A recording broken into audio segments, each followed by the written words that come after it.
சென்னை தான் அடுத்த டார்கெட். உருவாகப் போகிறது புதிய புயல். எப்போது தெரியுமா? Delta weatherman update.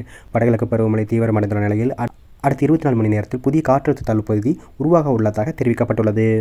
இந்த அமைப்பு ஒரு பெயரிடப்பட்ட புயலாக மாற வாய்ப்புள்ளதாக தனியார் வானிலை ஆய்வாளர் கணித்துள்ளார். தமிழகத்தில் வடகிழக்கு பருவமழை ஆரம்பமே அசத்தலாக தொடங்கியுள்ளது. கடந்த அக்டோபர் 16ஆம் தேதி முதல் தமிழகம் முழுவதும் பரவலாக மழை பெய்து வருகிறது. இதன் காரணமாக பல மாவட்டங்களுக்கு ரெட் மற்றும் ஆரஞ்சு அலர்ட் விடுக்கப்பட்டிருந்தது.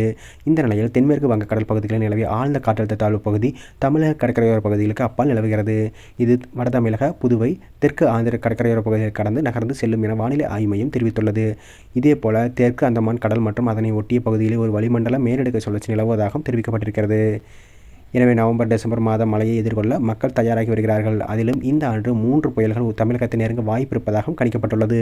இந்த நிலையில் தமிழகத்தில் வடகிழக்கு பருவமழையின் முதல் புயல் அடுத்த 2 நாட்களில் உருவாக வாய்ப்பு இருப்பதாக தனியார் வானிலை ஆய்வாளர் டெல்டா வெதர்மேன் ஹேமச்சந்தர் தெரிவித்துள்ளார். இது தொடர்பாக அவர் வெளியிட்டுள்ள தகவலில் சென்னையில் இன்று பரவலாக மழை பெய்ய வாய்ப்பு இருப்பதாகவும் அடுத்த 24 மணி நேரத்தில் புதிய காற்றழுத்த தாழ்வு பகுதி உருவாக உள்ளதாகவும் தெரிவித்துள்ளார்.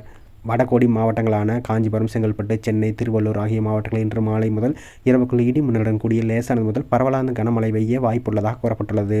தமிழ்நாட்டின் மற்ற பகுதிகளில் மழை குறைய வாய்ப்புள்ளது. காவிரி டெல்டா மாவட்டங்களில் இன்று கனமழை வாய்ப்பு குறைவு. வேளாண்மை பணிகளை மேற்கொள்ளலாம் என தெரிவித்துள்ளார். வளிமண்டல மேலடுக்கு சுழற்சியின் தாக்கத்தால் அக்டோபர் 24ஆம் தேதி தென்கிழக்கு வங்கக்கடலில் புதிய காற்றழுத்த தாழ்வு பகுதி உருவாக வாய்ப்புள்ளது. இது அக்டோபர் 26 அன்று ஒரு காற்றழுத்த தாழ்வு மண்டலமாக தீவிரமடைய வாய்ப்புள்ளது. இந்த அமைப்பு ஒரு பெயரிடப்பட்ட புயலாக மாற வாய்ப்புள்ளது என டெல்டா வெதர்மேன் ஹேமச்சந்தர் தெரிவித்துள்ளார்.